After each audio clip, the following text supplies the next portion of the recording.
Hi there, AP Euro students, and welcome back to our lecture 6.3, Reactions, Revolutions, and Reform. We are going to finish up this lecture by discussing one of the most important events and turning points of the 19th century, and that is the revolutions of 1848. So the revolutions of 1848 are a wave of liberal and nationalistic revolutions that will sweep across the continent of Europe, affecting almost every country. Therefore, it is considered one of the most important political events of the 19th century, and it is also considered a major turning point in the history of the 19th century.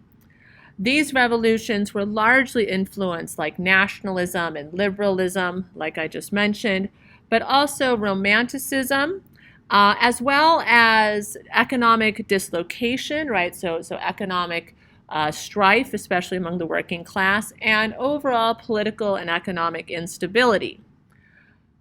The only European states that actually avoided these revolutions were Britain and Russia.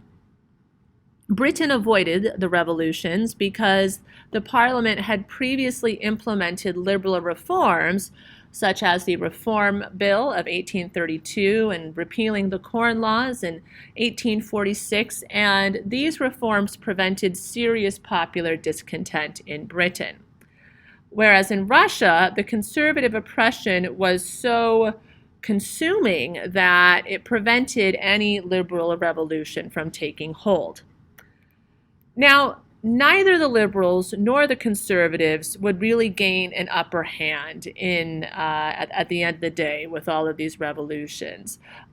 These revolutions demonstrate that neither ideology would ultimately prevail across Europe, and frankly, these ideologies need to become more realistic in their approach, and that is what will bring us into the next phase in history, which is considered to be realism in both politics and art, and we'll look at that in Unit 7.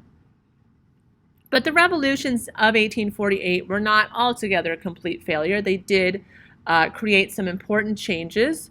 For example, they brought about the end of serfdom in Austria and the German states, not yet Russia, of course. It led to universal male suffrage in France. And parliaments were established in some of the German states, although those parliaments were still largely controlled by princes and aristocrats, the traditional ruling class. And the revolutions also stimulated the sort of nationalism and urge for unification in both Prussia and Piedmont, Sardinia, the states that would lead German and Italian unification respectively. But these revolutions also mark the last of the liberal revolutions of this period of history, dating all the way back to the French Revolution. That's why these are considered a turning point, because moving forward, liberals will abandon this tactic of revolution and they will take a more pragmatic approach to politics. But before we get into the pragmatism of the later 19th century, we need to dive in and learn more about these revolutions in each of the major states. So, of course, the revolutions began in France. Like I've said before, when France sneezes, Europe catches a cold. The revolution began in February of 1848. This revolution represented a lot of long-standing tension, social and economic tension in particular in France, and also political tension. You might remember that in 1830, that revolution had led to the appointment of Louis Philippe as the new king of France. But he was considered the bourgeois monarch because his policies and his government only supported the bourgeoisie, which meant that the working class, the ones who had participated in the 1830 revolution, were still excluded from power, and they were not having their needs met. Louis Philippe had also become increasingly conservative. I mean, not as conservative as, say, Prussia or Russia or Austria, but enough that it began to alienate the liberals. And so in February of 1848, the working class and the liberals were so unhappy with Louis Philippe that they began to rebel. right? They were really unhappy with his policies, with his the lack of response in his government, right? There were efforts within Louis Philippe's government to oppose electoral reform. And so this led to barricades, it led to mobs, and the king was forced to abdicate in February of 1848. So after he abdicates, this more or less leads to the beginning of the Second French Republic. The Second French Republic is going to have two notable factions. A liberal faction, right, which tends to value the more classical liberalism and represents the interests of the bourgeoisie, and then the socialist faction. And the socialist faction was actually led by Louis Blanc, one of those socialists we learned about earlier in the lecture.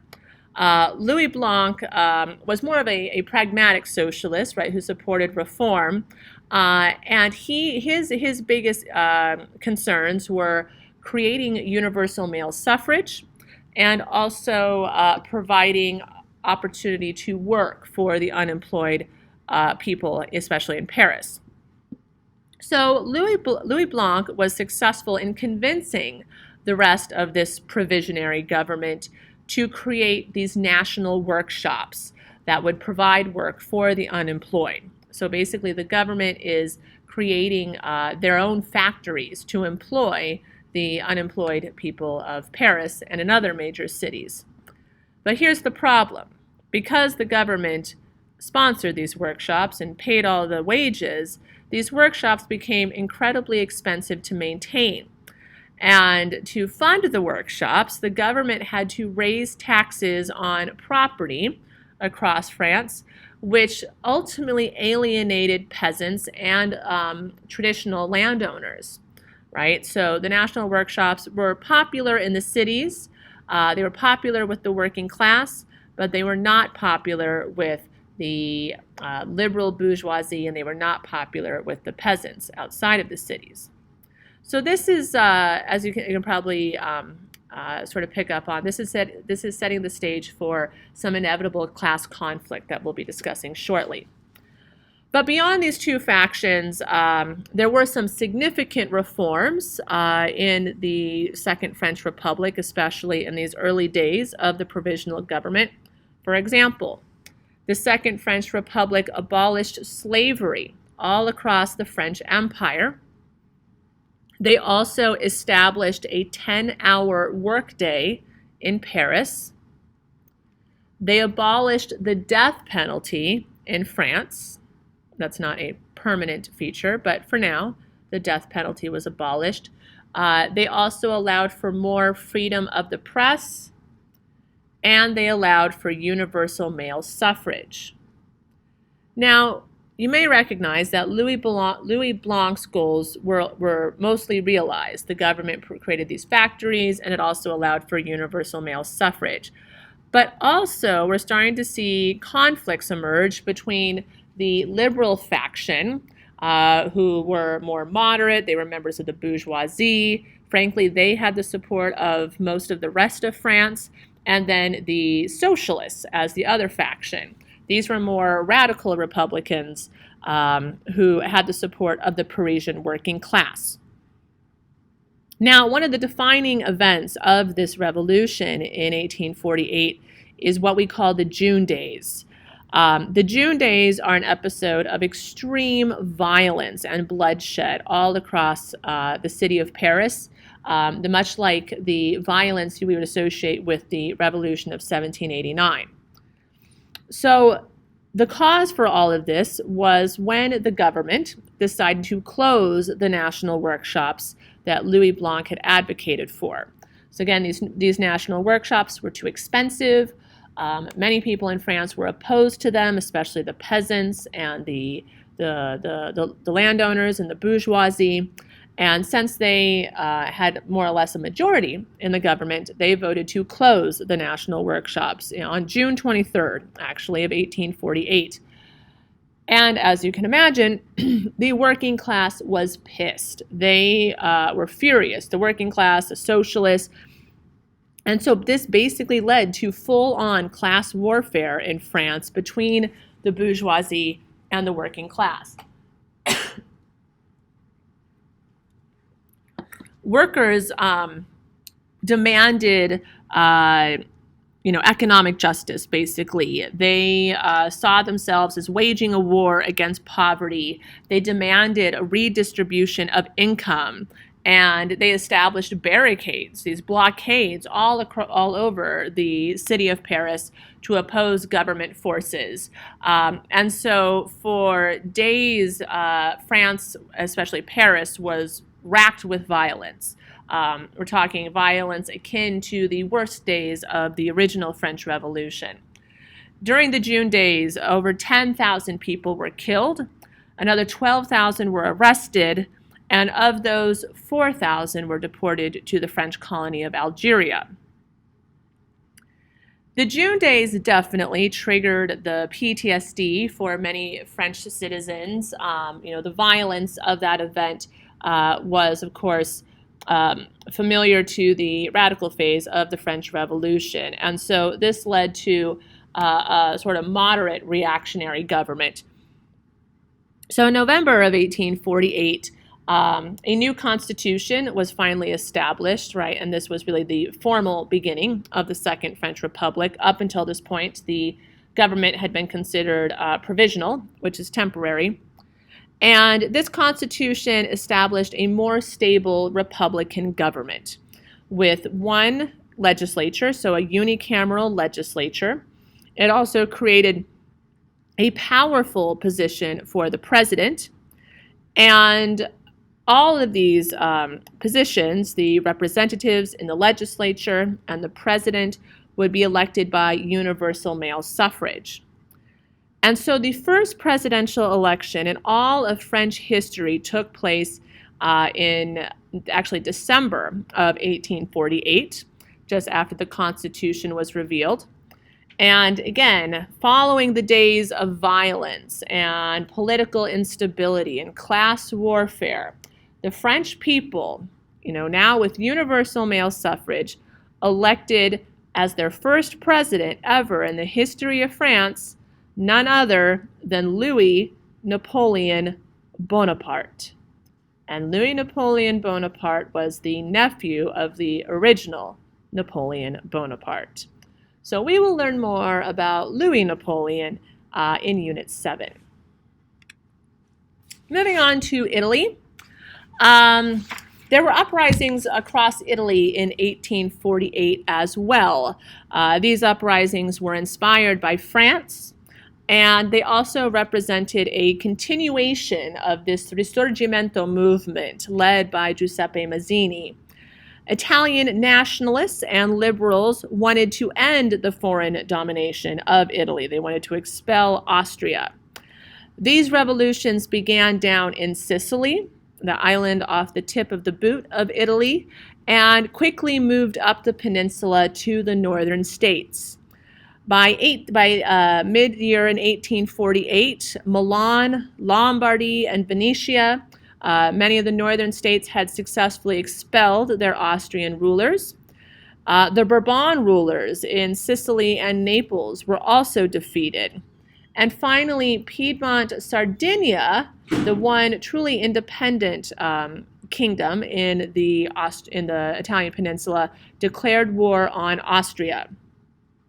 Mazzini, at this point, had returned from his exile to help lead these revolutions, and Mazzini went so far as to establish a new Roman Republic in the city of Rome in 1849. This forced the Pope, Pius IX, to flee the city of Rome. And this actually created a lot of controversy among the revolutionaries because the Pope was beloved to many of the Italians.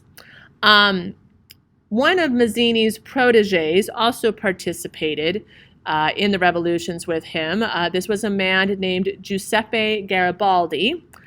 Just worry about his last name, Garibaldi, Garibaldi, Giuseppe Garibaldi. We will see more of him later on. So the revolutions of 1848 in Italy also ended in failure. They were not successful, really, at all. The Austrian military quickly used the principle of intervention to crush the revolutions in northern Italy. They gained control of Lombardy and Venetia. However, Piedmont Sardinia, because it began as an independent state, was allowed to keep the liberal constitution that it had developed during this revolutionary period.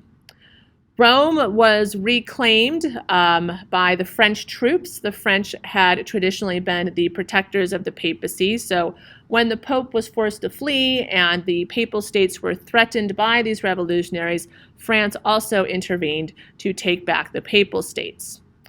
Overall, when we examine why these revolutions failed in Italy, it's very similar to why the revolutions would fail mostly across the rest of the continent. First of all, the rural population in Italy, which was the majority of the population, really did not support the revolution.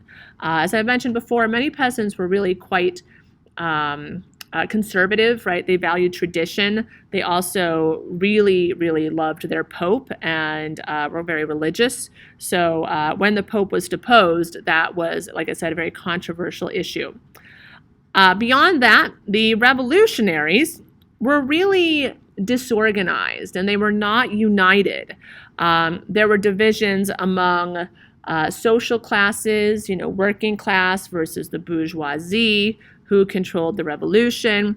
There was also divisions among sort of the political ideologies, radicals versus moderates.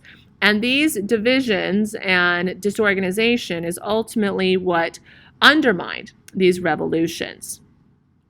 And many of these revolutionaries also were quite inexperienced, right? They frankly were very idealistic. And so the lack of leadership and administrative experience among these revolutionaries also contributed to the overall failure of this revolution in Italy. And like I said, all of these things I mentioned about Italy as to why the revolutions fail here, we can see that occur pretty much in every other state where the revolutions were failed. So let's move on to Austria. So as we know, Austria was especially vulnerable to the forces of liberalism and nationalism, and so it faced many challenges. By the 1840s, ethnic minorities in the Austrian Empire had national goals, right? They wanted autonomy or they wanted representation. This included the Hungarians, the Slavic peoples, the Czechs, the Italians, the Serbs. In fact, there were more non-Germans, right, than actual Germans that lived in the empire. The actual Germans only made up about 25% of the population. The Austrian government, as we know, was very conservative. There were no liberal institutions. There was no opportunity for representation of these various groups in the Austrian government. And Austria still largely depended on serfdom up until this point. And the social reliance on serfdom doomed these masses of people, frankly, to a life without hope. And so, like we saw in Italy, the revolution in France, particularly that February Revolution, sparked rebellion across the Austrian Empire for liberal reforms.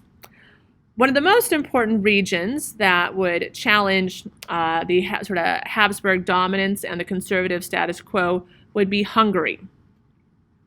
So Hungarians are also sometimes referred to as Magyars, as their ethnic group. Magyars is spelled Magyars, Magyars. And so the Hungarian Magyars were led by a man named Louis Kossuth. So Louis, I'm going to assume you know how to spell that, and Kossuth is spelled Kossuth. And as the leader of the Hungarians, he demanded independence for the Hungarians in the Austrian Empire. The Czechs in Bohemia, which is modern-day Czech Republic, as well as some of the provinces in northern Italy, as we just saw, also declared autonomy. They declared independence. And so for a brief while, it looked like the Austrian Empire was going to collapse. Students and workers staged mass demonstrations all across the empire. This actually forced Metternich to flee the country and seek exile in England. And the Hungarians even developed their own armies and advanced to the point where they were within sight of Vienna, the capital city of Austria. But the Hungarians were ultimately defeated because the Austrian army was able to regroup, and it also received the support of some other minorities who actually opposed this Hungarian invasion, right? Other minorities did not necessarily want to be ruled by the Hungarians either. And Russia assisted, using the principle of intervention, to work with Austria and defeat the Hungarian army.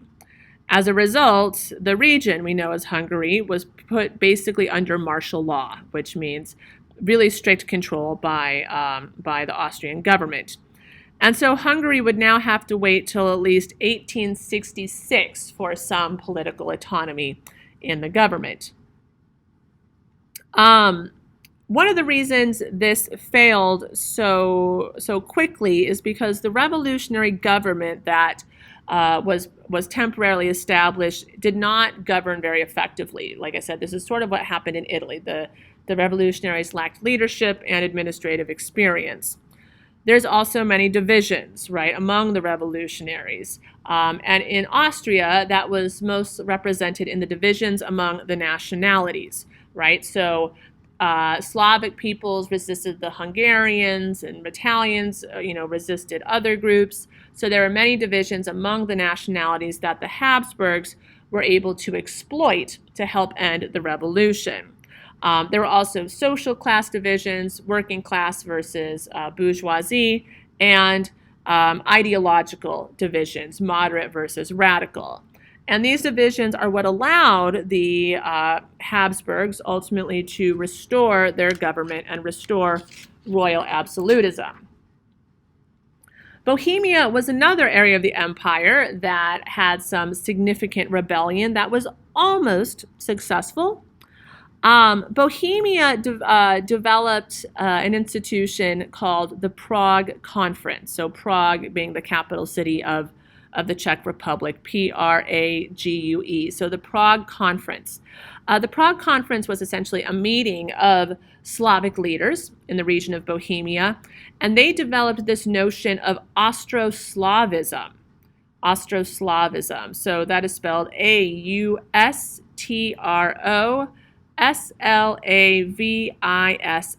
Austroslavism, which is really kind of the Slavic spirit within the Austrian Empire. So sort of like the development of early Slavic identity, Slavic nationalism. The Prague Conference also developed a constitution that created a liberal government and demanded autonomy or independence within the Habsburg Empire. The Prague Conference attempted to be a leader among the Slavic peoples who frankly were scattered across the Austrian Empire. They also were scattered across Russia. But this pan-Slavic conference, right, ultimately failed to unite the Slavic peoples across the empire. And because they were unable to unite all of the Slavic people, the Austrian military was able to step in and crush the rebellion in Bohemia as well. But what is significant about this Bohemian chapter of the revolution is the beginning of pan-Slavism, the beginning of this Slavic identity, this Slavic nationalism, because that will become an important force for change in the Austrian Empire and is also what will contribute to the beginning of World War I in the next century. Next, we're moving on to the German states. This is our last stop on our little tour of Europe in 1848. As we know, the German states were still very decentralized in the German Confederation, but the revolution in France had inspired some members of the German state to consider liberalization and to consider national unification. So this led to the creation of the Frankfurt Parliament. This is also sometimes called the Frankfurt Assembly. So this was a congress, essentially, of German representatives from the various states to discuss this potential revolution, right, and this potential future Germany. Liberals demanded a constitutional government in this future nation of Germany, and a federation, essentially, of these German states. There were also calls for different types of elections, and there was a lot of question over how many people would be able to participate, right? Who would be included? What would these elections look like, right? Would it be universal male suffrage? Would it be limited suffrage? And frankly, the Frankfurt Parliament was largely dominated by these middle-class delegates. So obviously they're going to favor, middle-class values. The Frankfurt Parliament did eventually develop a constitution that proposed a united Germany and a federal government for that united Germany with a liberal character. And they designed it as a constitutional monarchy, and they wanted the Prussian king, Frederick William IV, to be the emperor of this new united German state. But like the other states we have seen, Germany experienced many challenges in their fight for unification. There was a lot of controversy over the sheer existence of this assembly, since the assembly claimed to be the government for all of Germany, yet many German states still valued their sovereignty and their independence. Also, many of the delegates that represented German states in this parliament were very inexperienced politically. And also, this parliament had no real means of compelling or forcing German rulers to accept the constitution that they created. Many German rulers were not interested in this constitution because it meant that they would have to give up sovereignty and power. And like we see in the other states, there were divisions among the revolutionaries, the middle class, having conflict with the working class, moderate versus liberal ideologies came into conflict, and then also an issue that was unique to Germany, which was the issue of Kleindeutsch versus Grossdeutsch. Basically, this is small Germany or big Germany. Kleindeutsch means small Germany, Grossdeutsch means big Germany. So the question was whether or not to include Austria. If Austria would be included in this new united German state, that would be the Grossdeutsch, the big Germany.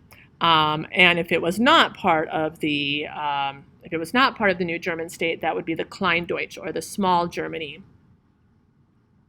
This problem was actually addressed and resolved when Austria decided to completely withdraw from the negotiations. They wanted nothing to do with this new unified German state because they were so strongly opposed to liberalism and nationalism. Now, this effort all failed when the Prussian king Frederick William IV rejected the liberal constitution and refused to support the unification effort. He claimed that this constitution violated his divine right as a king. He also allegedly stated that he would not accept the crown from the gutter, because the precedent here is that the liberals would be making him king and not his natural divine right. So he refused this constitution, which ultimately stopped this unification effort. Instead, Frederick William IV imposed a fairly conservative constitution in his state of Prussia, which guaranteed strong royal control of the government, and this would last until 1918. So there would be some representation, but the king and the executive of the government would still be very powerful, even when we do get to that eventual German Empire. So in short, these unification efforts largely failed, and we would not see a unification movement emerge again until the 1860s, when Prussia emerges as the leader of this unification movement. And Prussia will successfully unify the German states under their leadership. So that brings us to the last slide of our lecture, which is just a brief evaluation of the revolutions of 1848. So when we look at this period of history that we've just studied, this aftermath of the French Revolution, it's clear that no single ideology dominated European politics between 1789 and 1848. Yes, liberalism and nationalism and socialism and even some attempt at democracy made some gains, right? They made some gains, but they were largely kept in check by conservatives. At the same time, conservatives were unsuccessful in restoring the old regime that existed before the French Revolution. Many of these revolutions were spontaneous movements, and as such, they could not effectively maintain popular support. These revolutions were also largely urban movements centered in the cities. And so that meant that conservative landowners, like the traditional aristocracy, and also peasants, who tended to be more traditional and conservative, did not support these revolutions, and that contributed to their overall failure.